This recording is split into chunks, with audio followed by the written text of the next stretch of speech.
জ্বালানি সংকটের ধাক্কা বাণিজ্য কৃষি খাতে। ইউরোপ সহ বিভিন্ন রুটে জাহাজ কন্টেনার ভাড়া বেড়ে দ্বিগুণ। আমদানি রফতানিতে ক্ষতির শঙ্কা। ডিজেলের অভাবে ব্যাহত সেচ। মধ্যপ্রাচ্য সংঘাতের মধ্যে প্রবাসী আয়ের নতুন রেকর্ড। মার্চে 28 দিনে এসেছে $333 কোটি। আমদানি ব্যয় বৃদ্ধিতে রিজার্ভে চাপ। এক মাসে কমেছে $1 বিলিয়ন বেশি। লোভনীয় অফারেও ধরে রাখা যাচ্ছে না মোবাইল ইন্টারনেট গ্রাহক। 7 মাসে কমেছে 73 লাখ। বেড়েছে ব্রডব্যান্ড ব্যবহারকারী। সিম সংখ্যা কমানোকেই দুষছেন অপারেটররা। এবং ঝালকাঠিতে অবাধে ধরা হচ্ছে বিভিন্ন প্রজাতির মাছের পোনা। প্রশাসনের নজরে রাতে বিক্রি হচ্ছে রাতে। অসাধু জেলেদের বিরুদ্ধে ব্যবস্থা নেওয়ার আশ্বাস মৎস্য বিভাগের।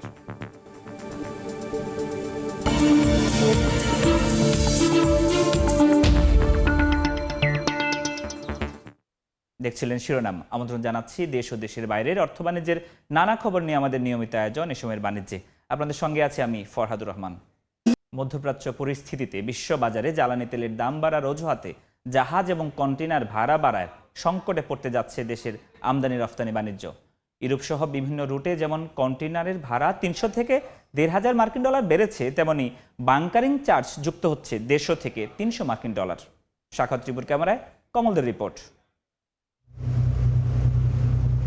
ইরান, ইসরায়েল এবং মার্কিন যুক্তরাষ্ট্রের যুদ্ধক্ষেত্র আপাতত মধ্যপ্রাচ্যের দেশগুলো হলো তার প্রভাবে পুরোপুরি অস্থির হয়ে উঠেছে বিশ্ব অর্থনীতি। প্রতিদিনই বিশ্ববাজারে জ্বালানি তেলের দাম বাড়ছে। একই সঙ্গে বাড়ছে সমুদ্রপথে জাহাজযোগে কন্টেনার ও পণ্য পরিবহন খরচ। আর এই অস্থিরতাকে বাদ যাচ্ছে না বাংলাদেশের আমদানি রপ্তানি বাণিজ্য। অবশ্য আন্তর্জাতিক বাজারে তেলের দাম লাফিয়ে লাফিয়ে বাড়ল। বাংলাদেশে দাম না বাড়িয়ে আগের অবস্থায় রেখেছে ক্ষমতাসীন বিএনপি সরকার। জাহাজের ভাড়া প্রায় আপনার 10-20% মতন বেড়ে গেছে। কারণ এটা বিশেষ করে ফুয়েল অ্যাডজাস্টমেন্ট। এটা যে ওনাররা বেনিফিট করতেছে তা না, এটা তেলকে অ্যাডজাস্ট করতেছে। এমনিতে মিসাইল হামলার আতঙ্কে মধ্যপ্রাচ্যের দেশগুলোর বন্দরে পণ্য নিতে রাজি নয় মেনলাইন অপারেটররা। অল্প কয়েকটি প্রতিষ্ঠান রাজি হলো $1,100 প্রতিটি কন্টেনার ভাড়া বাড়িয়ে করা হয়েছে $3,000। একইভাবে ইউরোপগামী কন্টেনার পরিবহন ভাড়া যুদ্ধের আগের $1,600 থেকে বেড়ে বর্তমানে $2,500 এসে দাঁড়িয়েছে। গত যুদ্ধের আগে কিন্তু আমরা যে কন্টেনারগুলো বাংলাদেশ থেকে রপ্তানি করতাম $1,600 বা $1,700 মধ্যে, সেগুলো ইতিমধ্যে $2,400 উপরে যে পৌঁছেছে। এটার সাথে শুধু নট অনলি বাংকার, এটার সাথে ইন্স্যুরেন্স এবং অন্যান্য বিভিন্ন ধরনের কস্টিংগুলো জড়িত হয়ে এই ভাড়াটা কিন্তু অনেক বেশি বেড়েছে। শুধু যে কন্টেনার পরিবহন খরচ বেড়েছে তা কিন্তু নয়। মধ্যপ্রাচ্য শুরু হওয়ার পর থেকে প্রতিটি আন্তর্জাতিক রুটে বাল্ক পণ্যবাহী জাহাজের ভাড়া বেড়েছে অন্তত 20%। এর বাইরে 20 ফুট সাইজের জন্য 150 এবং 40 ফুট কন্টেনারে $300 বাংকারিং চার্জ যুক্ত করেছে কয়েকটি মেনলাইন শিপিং অপারেটর। শিপিং লাইন ভাবতেছে যে আমাদের আরও যে কস্টিংগুলো আছে সেগুলো রিকভার করার একমাত্র রাস্তা হচ্ছে যে আমাদেরকে ভাড়া বাড়াতে হবে, কারণ আমি বিভিন্ন জায়গায় কস্ট বেড়ে গেছে এবং এপ্রিল থেকে সেটা বাড়াবে। কে কত বাড়াবে সেই ধরনের কিন্তু আলাপ আলোচনা চলছে। এই অবস্থায় দেশের রপ্তানি আয়ের অন্যতম খাত তৈরি পোশাক শিল্প পড়েছে সবচেয়ে বেশি জটিলতায়। পণ্য উৎপাদনের জন্য কাঁচামাল যেমন আমদানি করতে হয় জাহাজযোগে, তেমনি তৈরি পোশাক বায়ারদের কাছে পৌঁছাতেও জাহাজ কিংবা কন্টেনারের বিকল্প নেই। কিন্তু বাড়তি জাহাজ ও কন্টেনার ভাড়া নিয়ে এখন পর্যন্ত বায়ারদের কাছ থেকে কোনো সিদ্ধান্ত পায়নি গার্মেন্টস মালিকেরা। এই মুহূর্তে এসে হঠাৎ করে এই যে চেঞ্জগুলো হচ্ছে, এগুলি কিন্তু বায়ার কিন্তু আমাদেরকে পে করবে না। ওরা বলছে তোমাদের সাথে আমার যা হওয়ার হয়ে গেছে, তোমার সাথে আমার দরদাম হয়ে গেছে, সুতরাং তুমি এখন আমার মালটা শিপমেন্ট করো। শিপের ভাড়া কত বাড়লো, বিদ্যুতের বিল কত বাড়লো, অথবা কোথায় কি বাড়ছে সেটা ওদের কোনো কিছু আসে যায় না। আন্তর্জাতিক বাজারে গত এক মাসে কয়েক দফায় বেড়ে প্রতি ব্যারেল জ্বালানি তেল $114 বিক্রি হচ্ছে। কমল দে, সময় সংবাদ, চট্টগ্রাম। দেখছেন এ সময়ের বাণিজ্য, সঙ্গেই থাকুন। তেজগাঁওয়ে প্রধানমন্ত্রীর কার্যালয়ে 129 ক্রীড়াবিদকে সম্মাননা প্রধান অনুষ্ঠানে বক্তব্য রাখছেন প্রধানমন্ত্রী তারেক রহমান। সরাসরি যাচ্ছে সেখানে। সাথে সম্পৃক্ত কর্মকর্তাবৃন্দ এবং উপস্থিত সকল সুধীবৃন্দ, আসসালামু আলাইকুম। আজকে যেই অনুষ্ঠানে আমরা সকলে একত্রিত হয়েছি, আমার কাছে লেগেছে অনুষ্ঠানটি বলা যায় অনেকটা আমরা নর্মালি যে অনুষ্ঠানগুলোতে অ্যাটেন্ড করে থাকি, নর্মালি সেই অনুষ্ঠানগুলো থেকে কিছুটা হলেও অনুষ্ঠানটি ভিন্ন। আজকে আমরা এমন কিছু মানুষকে এমন কিছু মানুষকে এখানে আমরা একত্রিত করেছি যারা সম্পূর্ণভাবে অরাজনৈতিক, কিন্তু এই মানুষগুলো দেশের জন্য বিরাট সুনাম বয়ে নিয়ে এসেছে এবং এই সুনামটি তারা বয়ে নিয়ে এসেছে সম্পূর্ণভাবে তাদের নিজ যোগ্যতায়। আজকে এখানে যারা জয়ী হয়ে এসছেন, বিভিন্ন ইভেন্টে যারা বিজয়ী হয়েছেন আমাদের ক্রীড়াবিদ বন্ধুরা, তাদের প্রত্যেকেরই কিন্তু বিজয় হওয়ার জন্য একটি প্রতিপক্ষ ছিল এবং প্রতিপক্ষ ছিল বলেই কিন্তু তারা যখন বিজয় হয়েছে সেই বিজয়ের আনন্দটা তারা উপভোগ করতে পেরেছে এবং তারা শুধু একা কিন্তু এই আনন্দটি উপভোগ করেনি। যখন তারা বিজয় হয়েছে, তারা সমগ্র জাতিকে সাথে নিয়ে এই আনন্দটা উপভোগ করেছে, বিজয়ের আনন্দটা। সুতরাং খেলাধুলায় কিন্তু পরাজয়ের অর্থ কিন্তু হেরে যাওয়া নয়, বরং এটির অর্থ হচ্ছে জয়ের একটি অংশ। আপনি আজকে পরাজিত হয়েছেন মানে ইনশাল্লাহ আপনি আগামী দিন বিজয়ী হবেন। আইনস্টাইন একটা কথা বলেছিলেন, যতটুকু আমার মনে আছে, কথাটা ছিল এরকম যে যে মানুষটি কখনো পরাজিত হয়নি সে আসলে কিছুই করেনি। আপনাকে জয়ী হতে হলে কিছু করতে হবে। কথাটার অর্থ হচ্ছে সেটাই, যে মানুষটি পরাজিত হয়নি মানে সে পরাজিতই হয়নি, জয়ী হওয়ার তো প্রশ্ন আসে না, তার মানে সে কিছু উদ্যোগই গ্রহণ করেনি, চেষ্টাই করেনি। আজকের এই অনুষ্ঠানে যারা পুরস্কার গ্রহণ করেছেন, প্রত্যেকটা খেলাকে তারা প্রতিযোগিতামূলক করে তুলেছিলেন এবং অংশগ্রহণ করেছিলেন এবং এই জন্যই আমি তাদের প্রত্যেককে জানাই আমার আন্তরিক শুভেচ্ছা এবং অভিনন্দন। তবে এখানে কয়েকজন খেলোয়াড় তাদের অনুভূতি প্রকাশ করে গিয়েছেন এবং তাদের কথা রেশ ধরেই আমি বলতে চাই যে একই সঙ্গে তাদের পেছনের মানুষগুলো, তাদের বিজয়ের পিছনে যে মানুষগুলোর অবদান, সহযোগিতা, বিভিন্ন রকম কন্ট্রিবিউশন আছে, তাদের পরিবার, কোচ এবং সংশ্লিষ্ট আরও যারা আছেন তাদেরকেও আমি জানাই আন্তরিক শুভেচ্ছা। সম্মানীয় উপস্থিতিবৃন্দ, আমরা বিশ্বাস করি যে বর্তমান সময়ে, আমরা যদি চারিদিকে তাকাই, বর্তমান সময়ে ক্রীড়াটা শুধু কিন্তু শখ বা বিনোদন নয় বা এক্সারসাইজেরও কোনো অংশ নয়, বরং আমরা দেখতে পাচ্ছি এই মুহূর্তে আমরা যদি বিশ্বে দেখি, বিভিন্ন দেশে দেখি, ক্রীড়াটা কিন্তু একটা পেশা হয়ে দাঁড়াচ্ছে। অ্যাকাউন্টস যেরকম একটা পেশা, ইঞ্জিনিয়ারিং যেরকম একটা পেশা, লিগ্যাল প্রফেশন যেমন একটা পেশা, ঠিক ক্রীড়াও কিন্তু স্পোর্টসও কিন্তু একটা পেশা হয়ে দাঁড়াচ্ছে। এবং অবশ্যই পৃথিবী যখন এভাবে এগিয়ে যাচ্ছে, নিশ্চয়ই বাংলাদেশও পিছিয়ে থাকতে পারে না। আমরা ইনশাল্লাহ পিছিয়ে থাকবো না।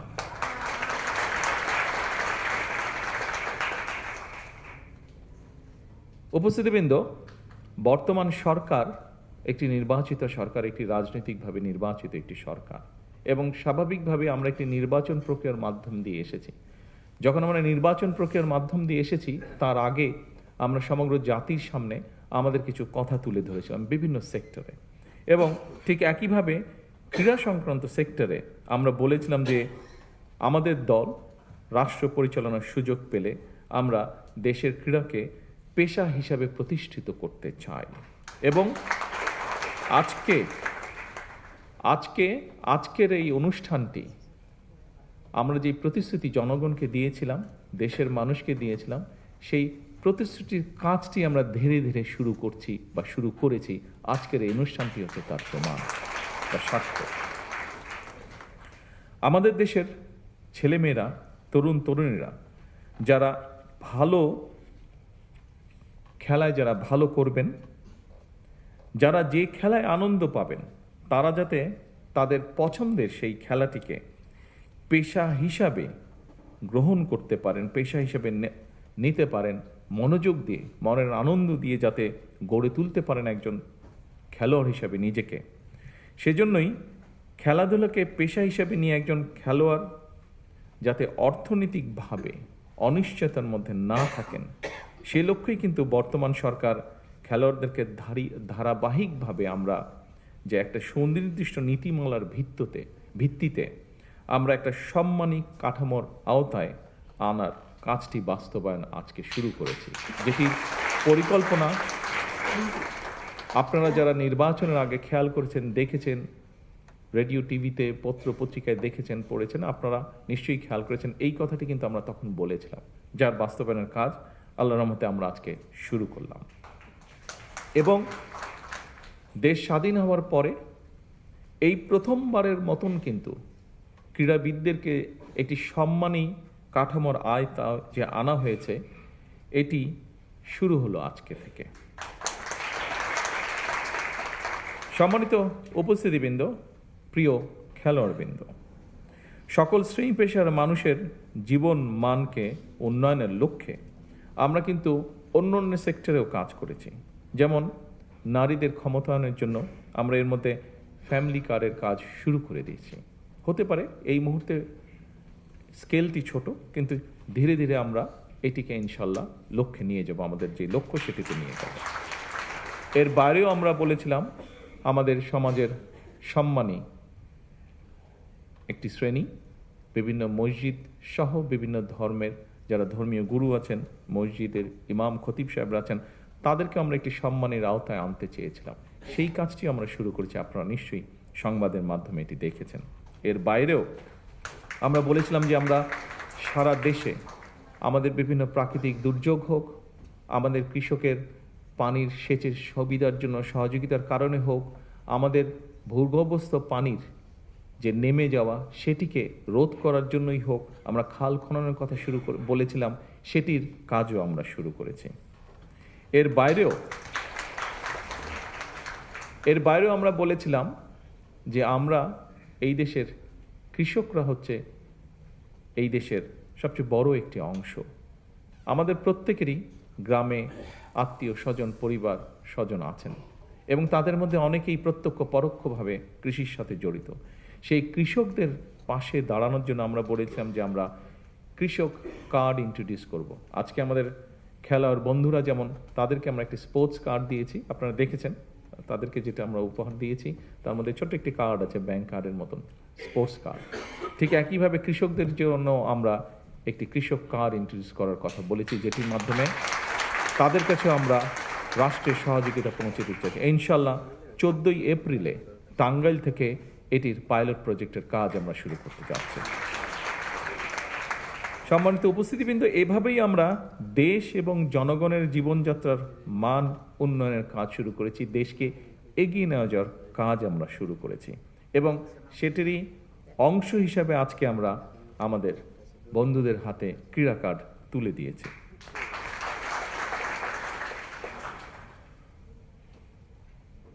প্রিয় ভাই বোনেরা, সবার জন্য ক্রীড়া, এই প্রতিপাদ্যেই সরকার পিছিয়ে পড়া জনগোষ্ঠী অথবা বিশেষ চাহিদা সম্পন্ন ব্যক্তি যারা খেলাধুলায় অংশ নিতে চান, তাদের জন্যও কিন্তু আমাদের পরিকল্পনা আছে, আমাদের চেষ্টা আছে যে দেশে বিদেশে সকল ধরনের যে সুবিধা রয়েছে সেরকম সুবিধাগুলো আমরা ধীরে ধীরে গড়ে তুলতে চাই। আমরা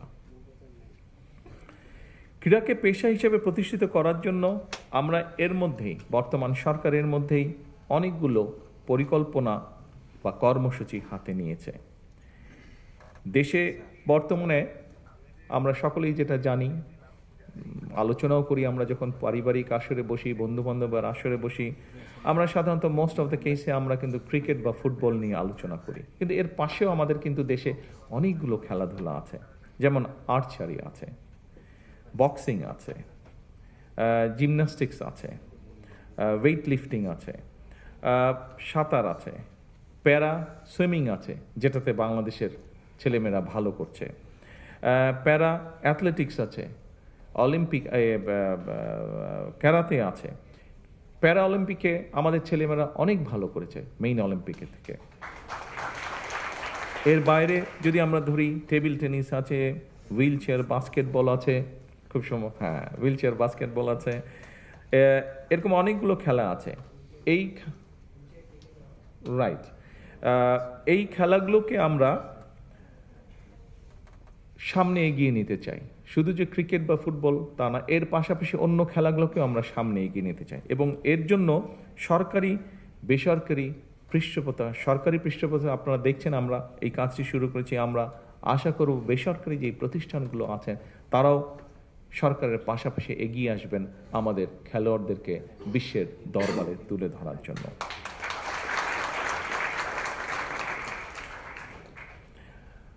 সকল উপস্থিতিবৃন্দ, আপনারা নিশ্চয়ই দেখেছেন সম্প্রতি সাফ নারী ফুটবল যে গেমস, এটার মধ্যে প্রথমবারের মতন বাংলাদেশ চ্যাম্পিয়ন হয়েছে।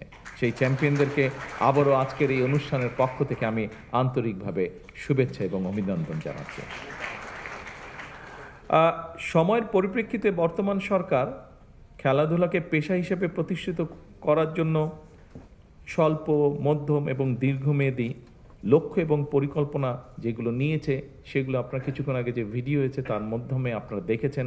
আমাদের বিভিন্ন বক্তা যে বক্তব্য রেখেছেন তার মাধ্যমে আপনারা জানতে পেরেছেন। পর্যায়ক্রমিকভাবে এগুলো আমরা ইনশাল্লাহ বাস্তবায়ন করব।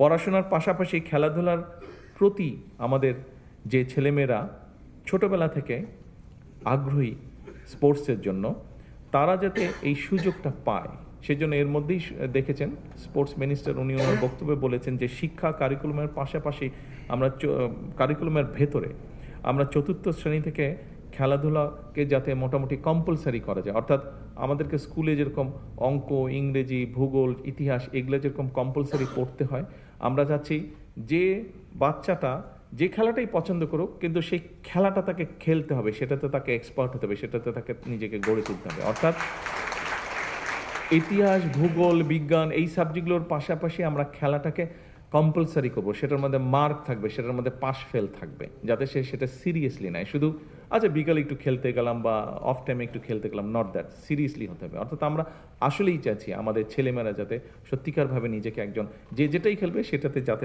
সে তাকে নিজেকে এক্সপার্ট হিসেবে গড়ে তুলতে পারে।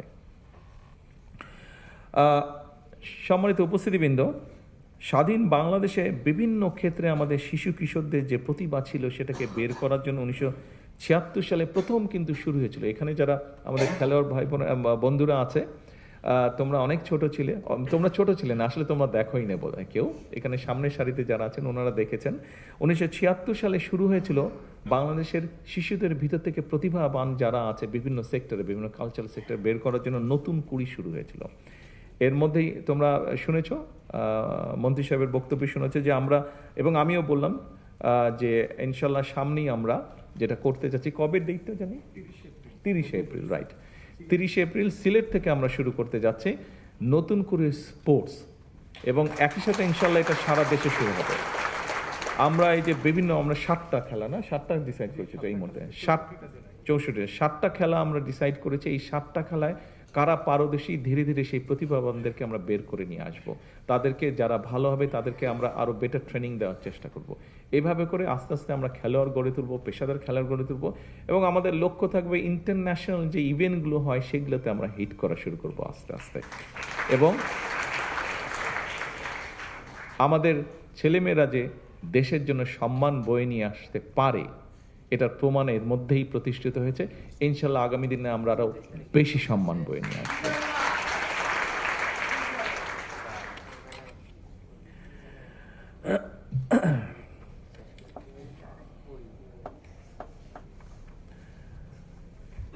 কথা অনেক আছে, আমার মনে হয় কথা কম কাজ বেশি করতে হবে, কথা কম খেলতে হবে বেশি। আমি শেষ যেই কথাটা একটা বলতে চাই, এই কথাটা একটু সিরিয়াস, তবে এই কথাটা আমি মিন করি, বিশ্বাস করি, এবং সেই জন্য আমি বলতে চাচ্ছি, দেশপ্রেম, ঐকান্তিক ইচ্ছা আর টিম স্পিরিট থাকলে আপনাদের সাফল্যজনক অগ্রযাত্রায় কেউ বাধা হয়ে দাঁড়াতে পারবে না বলে আমি দৃঢ়ভাবে বিশ্বাস করি। আপনাদের প্রতি খেলোয়াড় বন্ধুরা, আপনাদের সকলের প্রতি আমার একান্ত আহ্বান, একান্ত অনুরোধ, পেশাদার খেলোয়াড়ি জীবনে আপনারা কোনো রাজনৈতিক দল বা গোষ্ঠীর প্রতিনিধি নন বা হবেন না দয়া করে, বরং ক্রীড়া নৈপুণ্য দিয়ে দেশের প্রতিনিধি হয়ে উঠবেন আপনারা। দেশের জন্য সম্মান বয়ে নিয়ে আসবেন, গৌরব বয়ে নিয়ে আসবেন আপনারা। দেশে বিদেশে বিজয় মালা বরণ করে বিশ্বে ক্রীড়া জগতে বাংলাদেশকে উচ্চতর মর্যাদার আসনে আপনারা প্রতিষ্ঠিত করবেন ইনশাআল্লাহ। আজকে এতটুকু বলে আমার বক্তব্য শেষ করছি। ইনশাআল্লাহ এরপরে ঘরের ভেতরে না, ইনশাআল্লাহ খেলার মাঠে দেখা হবে। আল্লাহ হাফেজ। তেজগাঁওয়ে প্রধানমন্ত্রীর কার্যালয়ে 129 ক্রীড়াবিদকে সম্মাননা প্রদান ও কার্ড প্রদান অনুষ্ঠানে কথা বলছিলেন প্রধানমন্ত্রী Tarique Rahman. EDF Aluminium. Redefine possibilities. দেখছেন এ সময়ের বাণিজ্য।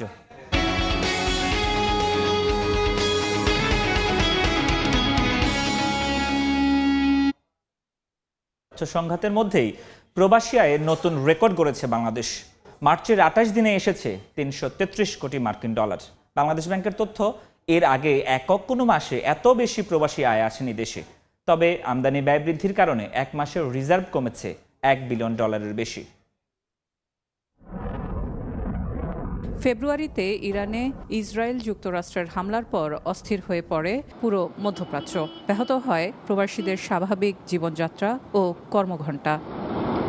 তবে এরই মধ্যে মধ্যপ্রাচ্য নির্ভর বাংলাদেশের বৈদেশিক শ্রমবাজার থেকে এসেছে সুখবর। বাংলাদেশ ব্যাংক জানিয়েছে, গেল 28 মার্চ পর্যন্ত দেশে প্রবাসী আয় এসেছে 333 কোটি 20 লাখ মার্কিন ডলার, যা গেল বছর একই সময়ের চেয়ে 3.8% বেশি।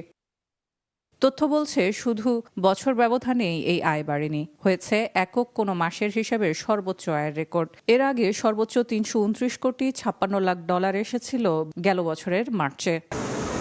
তবে প্রবাসী আয় বাড়লেও কমেছে রিজার্ভ। কেন্দ্রীয় ব্যাংকের তথ্য, গেল 26 ফেব্রুয়ারি মোট রিজার্ভ 3,503 কোটি 14 লাখ ডলার, আর IMF এর হিসেব পদ্ধতি BPM6 অনুযায়ী ছিল 3,027 কোটি 94 লাখ ডলার। সেই হিসেবে গত এক মাসে দুদিনের ব্যবধানে মোট রিজার্ভ কমেছে 103 কোটি 65 লাখ ডলার। এজন্য রফতানি আয়ের লাগাতার নেতিবাচক প্রবৃদ্ধির বিপরীতে বাড়তি আমদানি ব্যয়কে দায়ী করা হচ্ছে, কারণ এ সময় আকুর বিল পরিশোধের মতো কোনো বড় ধরনের বৈদেশিক দায় মেটানো হয়নি বাংলাদেশ থেকে।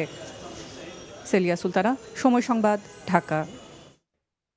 ইন্টারনেটের লোভনীয় অফারের প্রচারণা চালিয়েও গ্রাহক ধরতে পারছেন না মোবাইল অপারেটররা। গেল জুলাই থেকে জানুয়ারি পর্যন্ত 7 মাসে গ্রাহক কমেছে 73 লাখ। তবে উল্টো চিত্র ব্রডব্যান্ড সংযোগে। এ সময়ে ব্যবহারকারী বেড়েছে 3 লাখ। মোবাইল ইন্টারনেটের গ্রাহক কমার পেছনে সিম সংখ্যা 10টিতে নামানোকে দায়ী করছে অপারেটররা। শুভ খানের রিপোর্ট। নতুন সিম চালু করলে 4 জিবি ডাটা সঙ্গে মিনিট অফার আছে, ফ্যামিলি প্যাকও। 30 দিন মেয়াদে 798 টাকায় 85 জিবি ডাটা নিয়ে সাজানো হয়েছে সুপার ইন্টারনেট প্যাক। লোভনীয় এমন অফারে গ্রাহক টানার চেষ্টায় মোবাইল অপারেটররা। তবে বাস্তব চিত্র ভিন্ন। গেল জুনে টেলিকম খাতে স্বচ্ছতা ও অপরাধ নিয়ন্ত্রণে ব্যক্তিগত সিম ব্যবহারের সীমা 15 থেকে 10টিতে নামায় সরকার। এরপর থেকেই কমছে মোবাইল ইন্টারনেট গ্রাহক সংখ্যা। বিটিআরসির তথ্য বলছে, 2025-এর জুলাইয়ে দেশে মোবাইল ইন্টারনেট গ্রাহক ছিল 12 কোটি 15 লাখ। 7 মাসে 73 লাখ গ্রাহক কমে এই সংখ্যা দাঁড়ায় 11 কোটি 42 লাখে। এ পরিস্থিতির জন্য ডাটা ব্যবহারের খরচ বেড়ে যাওয়ার অভিযোগ গ্রাহকের। ডাটার ভ্যালিডিটি অনেক কম থাকে, কিন্তু প্রাইস অনেক বেশি। স্টুডেন্ট ফ্রেন্ডলি ডাটা প্যাকেজ বা এটার ভ্যালিডিটি একটু যদি বেশি থাকতো। ডাটা প্যাকেজের প্রাইস অনেক বেড়ে গেছে, প্রাইসটা এখন আরো কম হইলে আমাদের জন্য ভালো হতো। যদিও ইন্টারনেট গ্রাহক কমার প্রভাব পড়েনি বড় দুই অপারেটর গ্রামীণফোন ও রবির আয়ে। পুঁজিবাজারে তালিকাভুক্ত গ্রামীণফোন বলছে, 2025 সালের চতুর্থ প্রান্তিকে মোট 3,858 কোটি টাকা আয় করেছে তারা, যা 2024 সালের একই সময়ের তুলনায় 3.3% বেশি। একই সময়ে রবি কর পরবর্তী মুনাফা করেছে 311 কোটি 90 লাখ টাকা। গ্রাহক সংখ্যা কমছে, ওভারঅল বিবেচনায় কিন্তু দাম বাড়ানোর আসলে কোনো প্রশ্নই আসে না। অ্যাফোর্ডেবল একটা রেঞ্জের মধ্যে কাউকে আমরা বান্ডেল প্যাক দিতে পারি, সার্ভিসও দিতে পারি, আমরা সেভাবে চেষ্টা করে যাচ্ছি। মোবাইল অপারেটররা গ্রাহক হারালেও ভিন্ন চিত্র ব্রডব্যান্ড সেবায়। সেখানে ইন্টারনেট গ্রাহক বেড়েছে প্রায় 3 লাখ। দেশে বর্তমানে ব্রডব্যান্ড ইন্টারনেট ব্যবহারকারী 1 কোটি 47 লাখ। 100% ISP 500 টাকায় 20 থেকে 30 MBPS এর প্যাকেজ মার্কেটে প্রোভাইড করে থাকছে। গ্রাহককে একটু বাড়তি সুযোগ সুবিধা কিভাবে দেওয়া যেতে পারে এই জায়গায় সবসময় সচেতনভাবে ভূমিকা পালন করছি। টেলিকম খাতে 4 প্রতিষ্ঠান মোবাইল ইন্টারনেট সেবা দেয়, আর ব্রডব্যান্ড সেবায় আছে অন্তত 3000 আইএসপি। শুভ খান, সময় সংবাদ, ঢাকা। এবার জনপদের অর্থনীতির খবর।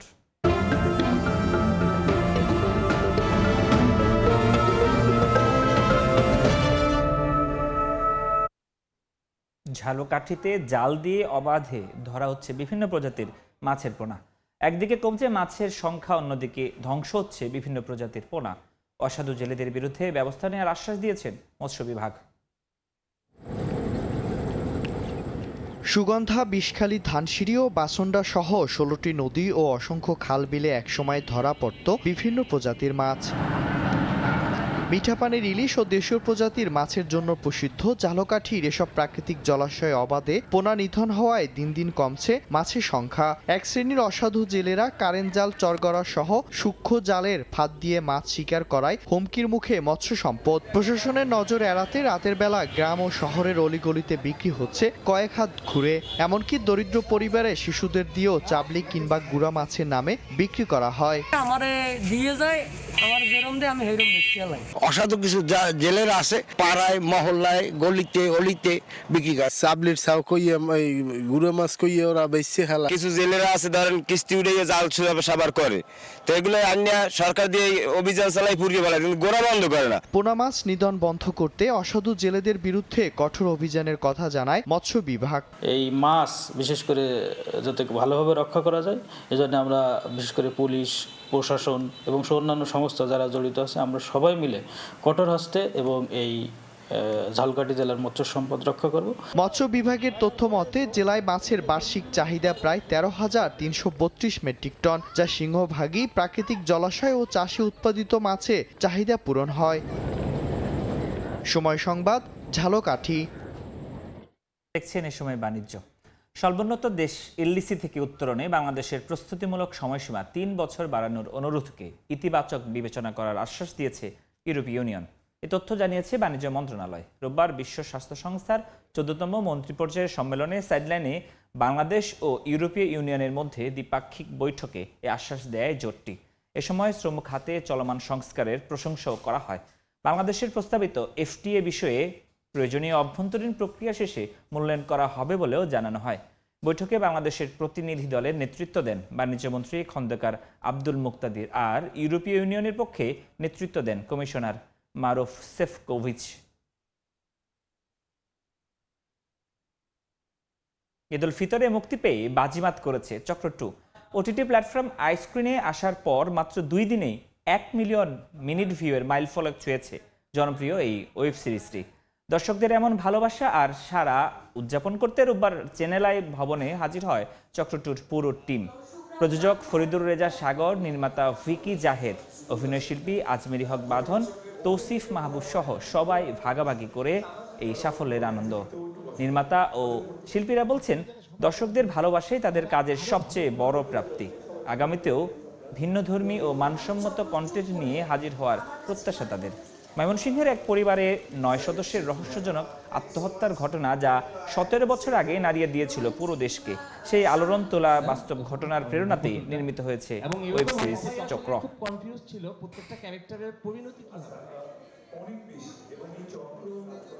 এবার বন্দর বাণিজ্যের খবর।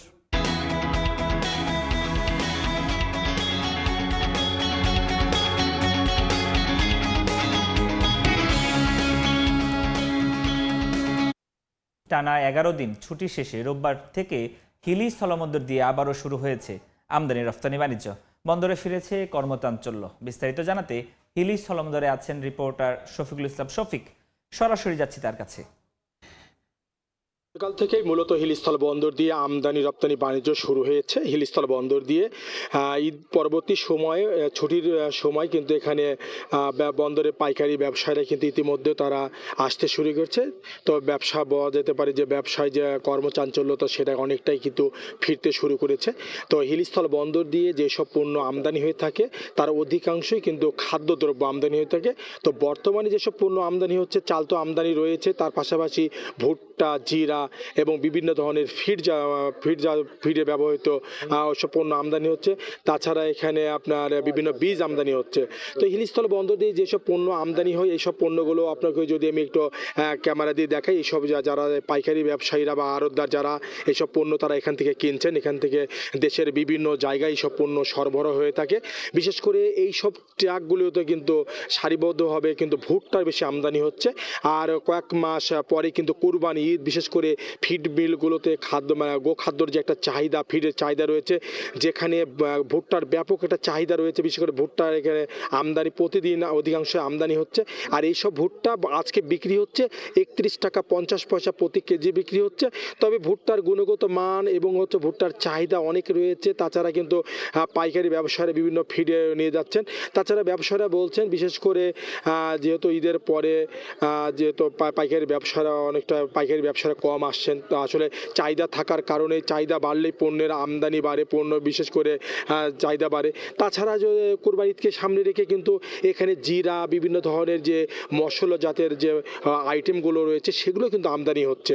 তো মূলত একটা কথাই আপনার বলা যেতে পারে যে যেসব পণ্যগুলো এখানে বিক্রি করার সুবিধা থাকে বা চাহিদার সাথে বা সামঞ্জস্য রেখে কিন্তু আমদানিকারক সেই পণ্যগুলো কিন্তু তারা আমদানি করে থাকে। তো ব্যবসায়ীরা বলছেন যে যেহেতু চাহিদা রয়েছে, প্রতিনিয়ত কিন্তু আমদানি বাড়ছে, প্রতিদিন 100-এর উপরে ট্রাক কিন্তু আমদানি হচ্ছে। তো হিলিস্থল বন্দরে পণ্যের চাহিদা থেকে আমদানি রপ্তানি বাণিজ্য নিয়ে এতটুকু ছিল আমার কাছে সর্বশেষ। সরাসরি যুক্ত ছিলাম হিলি স্থলবন্দর থেকে। দেখছেন এ সময়ের বাণিজ্য, সঙ্গে থাকুন। দেখছেন এ সময়ের বাণিজ্য। ইরান যুদ্ধের প্রভাবে এলপিজি সংকটে পড়েছে ভারতের বিভিন্ন অঞ্চল। রাতভর লাইনে দাঁড়িয়ে থেকেও মিলছে না সিলিন্ডার। তবে ব্যবসায়ীরা বলছেন কালোবাজারের উদ্দেশ্যে বেশি পরিমাণ মজুত করতে চাইছে কিছু অসাধু। সরকার বলছে দেশে জ্বালানি ঘাটতি নেই। তীব্র এলপিজি সংকটে ভারতের বিভিন্ন অঞ্চল ঘন্টার পর ঘন্টা লাইনে দাঁড়িয়ে থেকেও মিলছে না গ্যাসের সিলিন্ডার। স্থানীয় সময় শনিবার মহারাষ্ট্রের ভিওয়ান্ডি শহরে একটি এলপিজি ডিলারশিপের সামনে রাতভর লাইনে দাঁড়িয়ে থাকতে দেখা যায় বাসিন্দাদের। অন্য শহর থেকে কাজ করতে আসা শ্রমিকরা গ্যাসের সংকটে রান্না করতে পারছেন না। এ অবস্থায় ফিরে যাচ্ছেন নিজের শহরে। একই চিত্র দেখা গেছে দিল্লির বিভিন্ন অংশেও। ভারত সরকারের দাবি দেশে প্রায় 60 দিনের তেল মজুদ আছে এবং 1 মাসের এলপিজি সাপ্লাই নিশ্চিত করা হয়েছে। কোনো ঘাটতি নেই পেট্রোল, ডিজেল ও এলপিজিতে। তবে ক্রেতারা বলছেন ভিন্ন কথা।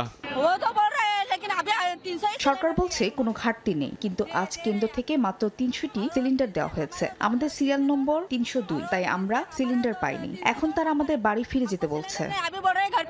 এলপিজি ব্যবসায়ীরাও বলছেন গ্যাসের কোনো সংকট নেই। কালোবাজারিতে বিক্রির উদ্দেশ্যে লোকজন বেশি পরিমাণে মজুত করায় এ পরিস্থিতি তৈরি হয়েছে।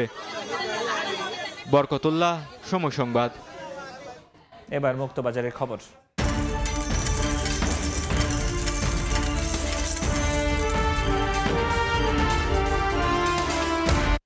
বিশ্ববাজারে ঊর্ধ্বমুখী যোগাযোগ অবকাঠামো তৈরিতে দরকারি ভিটামিনের দাম, পাশাপাশি বাড়ছে লিড, অ্যালুমিনিয়াম ও টিনের দামও।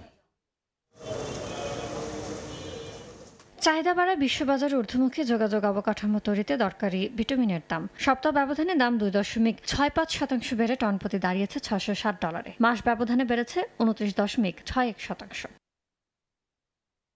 চাহিদার বিপরীতে যোগান কম থাকে সপ্তাহ ব্যবধানে লিডের দাম 0.48% বেড়েছে, তবে মাস ব্যবধানে কমেছে 3.11%। মধ্যপ্রাচ্যে ভূ রাজনৈতিক উত্তেজনা এবং উৎপাদন খরচ বাড়ায় ঊর্ধ্বমুখী অ্যালুমিনিয়ামের দাম। সপ্তাহ ব্যবধানে দাম টন প্রতি 2.51% বেড়ে দাঁড়িয়েছে $3,275। তবে মাস ব্যবধানে বেড়েছে 2.53%। সেমিকন্ডাক্টর ও ইলেকট্রনিক্স খাত থেকে উচ্চ চাহিদা থাকায় কিছুটা ঊর্ধ্বমুখী টিনের দাম। সপ্তাহ ব্যবধানে প্রতি টনের দাম 1.34% বেড়ে দাঁড়িয়েছে $44,125। তবে মাস ব্যবধানে কমেছে 23.56%। ইয়ানুর শিফাত, সময় সংবাদ। এ পর্যায়ে শীর্ষ সংবাদগুলো জানিয়ে দিচ্ছি আরও একবার। জ্বালানি সংকটের ধাক্কা বাণিজ্য ও কৃষি খাতে। ইউরোপ সহ বিভিন্ন রুটে জাহাজ কন্টেইনার ভাড়া বেড়ে দ্বিগুণ। আমদানি রফতানিতে ক্ষতির শঙ্কা। ডিজেলের অভাবে ব্যাহত সেচ। মধ্যপ্রাচ্য সংঘাতের মধ্যে প্রবাসী আয়ে নতুন রেকর্ড। মার্চের 28 দিনে এসেছে $333 কোটি। আমদানি ব্যয় বৃদ্ধিতে রিজার্ভের চাপ। এক মাসে কমেছে $1 বিলিয়ন বেশি। এবং লোভনীয় অফারেও ধরে রাখা যাচ্ছে না মোবাইল ইন্টারনেট গ্রাহক। 7 মাসে কমেছে 73 লাখ। বেড়েছে ব্রডব্যান্ড ব্যবহারকারী। সিম সংখ্যা কমানোকেই দুষছেন অপারেটররা।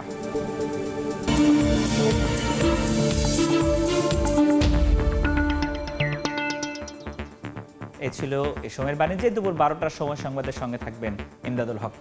ফরহাদ, আপনাকে ধন্যবাদ। দুপুর 12টার সময় সংবাদ নিয়ে আসছি কিছুক্ষণ পর, সঙ্গে থাকুন সময়ের।